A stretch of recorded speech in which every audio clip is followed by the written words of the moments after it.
Assalamualaikum warahmatullahi wabarakatuh. Salam penghobi anggur. Oke. Gimana kabar kalian para penghobi anggur?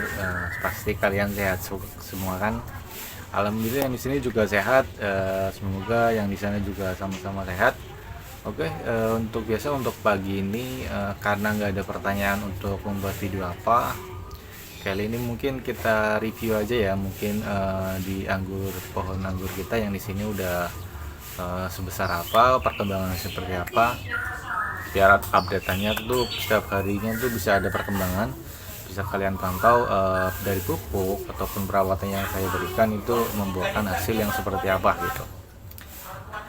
Oke, kalau gitu langsung aja kita lihat reviewnya untuk beberapa pohon anggur yang ada di sini. Oke.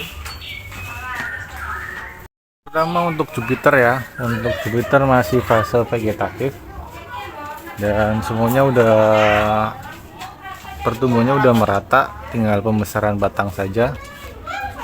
Kemudian daun-daunnya juga normal, bagus, hijau, bulat, nggak ada penyakit ataupun hama. Oke, jadi masih kategori oke untuk Jupiter ya. Jadi mungkin sekitar sebulan lagi bisa masuk fase generatif. Sedangkan untuk Dickson nih, Dickson perkembangannya udah lumayan besar-besar ya. Dickson udah besar-besar. Ini udah kelihatan bentuk ovalnya nih kan ya, panjang oval udah kelihatan nih. Dickson tuh. Ini bunga akademik yang susulan dia udah keluar juga. Ini untuk keratsokan ini dompolnya terlalu padat ya. Ini harusnya kita kasih biges biar malainya itu panjang. Tapi ini udah besar gitu, jadi yang malah kalau kita kasih biges yang besar itu buahnya. Jadi biarin aja dulu. Ini juga Dickson masih. Ini kita lihat akademik ya. Akademik sama udah mulai besar-besar. Bentuknya hampir sama dengan Dickson ya, bentuknya oval. Ini tandanya nih terlalu padat, nggak saya penjarangan ya. Jadi saya pengen lihat karena dia tuh sebesar mana kalau kita nggak kasih penjarangan gitu.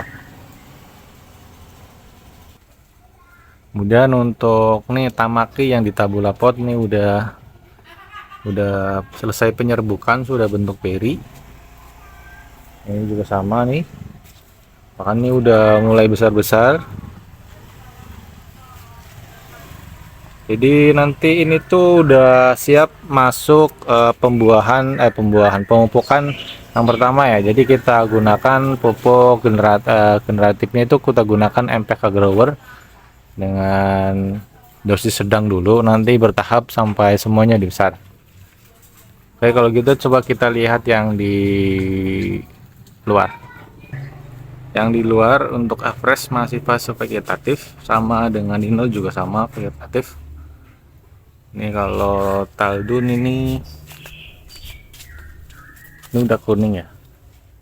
Jadi nanti udah masuk fase generatif yang pertama. Nanti kita lakukan pupukan yang pertama untuk fase generatif.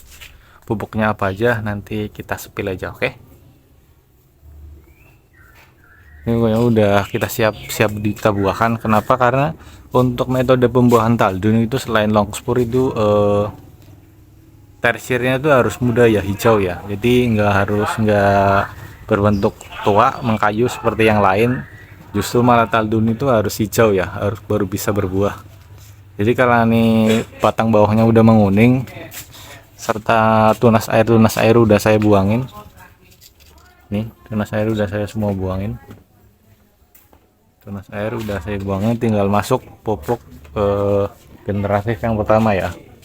Nanti kalau sudah 4 kali penutup pupuk atau mungkin bisa lebih 5 atau 6, baru nanti kita pangkas ataupun kita bukan ya, kita potes pucuk Taldun kita buahkan ya. Oke. Jadi karena Taldun sudah mulai masuk fase generatif yang pertama, nanti kita lakukan hari ini pengocoran atau pemupukan fase genetik yang pertama. Kenapa kita gunakan sekarang? Karena kalau seperti yang saya sebutkan, metode pembuahan untuk taldun itu batangnya itu tidak harus mengkayu, tapi yang hijau itu lebih bagus atau menguning. Jadi karena ini yang tadi yang paling bawah udah mulai menguning, berarti di atas sudah mulai menguning juga. Jadi udah siap nanti kita buahkan. Tidak perlu kita menunggu sampai mengkayu ya, semuanya merata gitu. Jadi hari ini bakal kita lakukan pupuk temperatif untuk perangsangan bunga pada varian taldun. Untuk pupuknya apa aja? Kali ini saya akan menggunakan pupuk MKP. Kenapa MKP? Karena untuk pembungaan itu unsur yang paling kita butuhkan cukup tinggi itu P ya, dimana P dari kalium itu P dari MKP itu cukup tinggi. Nanti kita barengin dari tambah lagi unsur hara mikro yang lain seperti magnesium dan boron. Sedangkan untuk KNO3, kalau KNO3 nanti untuk pemupukan ketiga sama keempat aja terakhir, karena untuk pemupukan terakhir kita butuh unsur kalium yang tinggi untuk pengikat bunga, jadi biar bunganya nggak cepat rontok. Sedangkan untuk yang pertama dan kedua kita gunakan unsur kalium, unsur P dan yang cukup tinggi gitu. Oke, jadi ini udah ada bahannya aja, yang udah kita siapin. Pertama ada MKP, kemudian ada magnesium ya. Kali ini kita gunakan dua aja dulu. Yang pertama kita butuhkan tuh karena unsur P-nya yang cukup tinggi dari fosfat dari MKP ya. Kemudian unsur hara magnesium untuk menghijaukan daunnya. Kenapa kita nggak gunakan boron sama KNO3?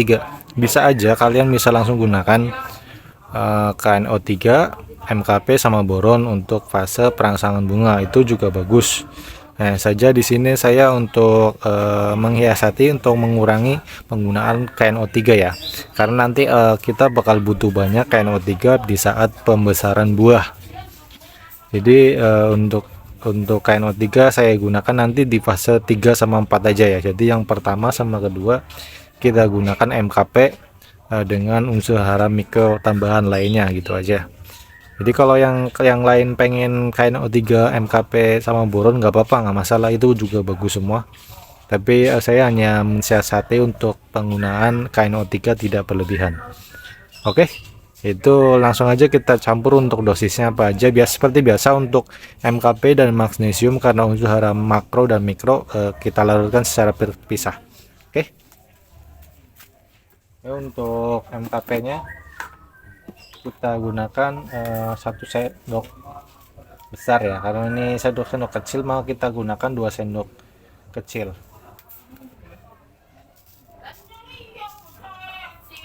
Oke, larutkan. Nah, untuk magnesiumnya 1 sendok aja.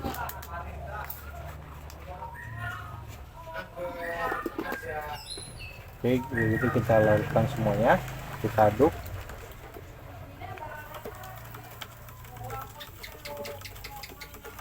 Nanti kita campur ke dalam air 5-6 liter ya. Kita aduk semuanya sampai semuanya begitu rata gitu. Jadi untuk fase pembungaan pakai pupuk apa aja nggak masalah. Yang penting kita perhatikan unsur P-nya, P-nya itu bisa dari MKP, bisa dari Ultradap. Ultradap juga P-nya berapa? Lumayan besar, itu 60.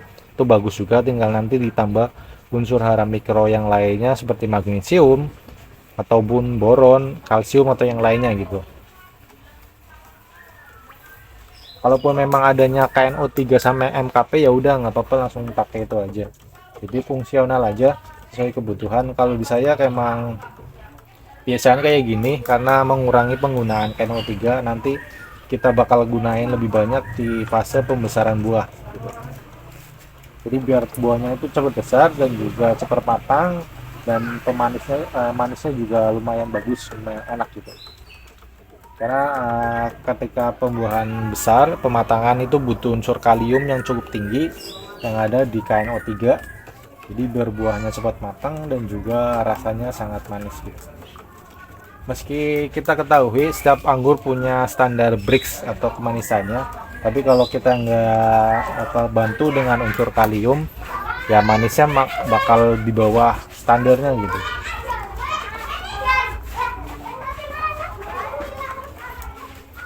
Oke, ini semua udah larut, jadi tinggal kita campurkan aja semuanya ke dalam alat pengocor ya.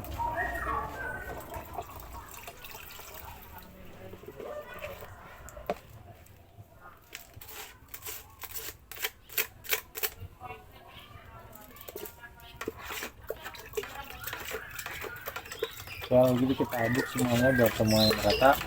Kalau udah tinggal kita lakukan pengocoran. Oke.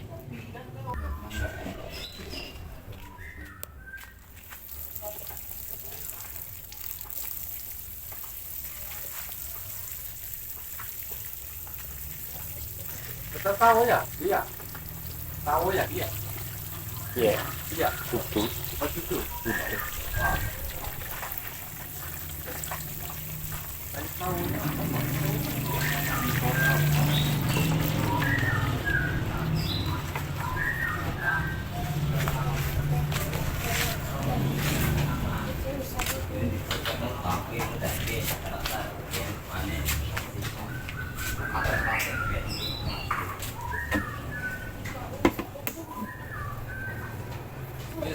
Jadi seperti itu aja untuk video kali ini untuk racikan ataupun dosis pemupukan fase generatif yang pertama. Jadi untuk perangsang bunga kita gunakan pupuknya apa aja.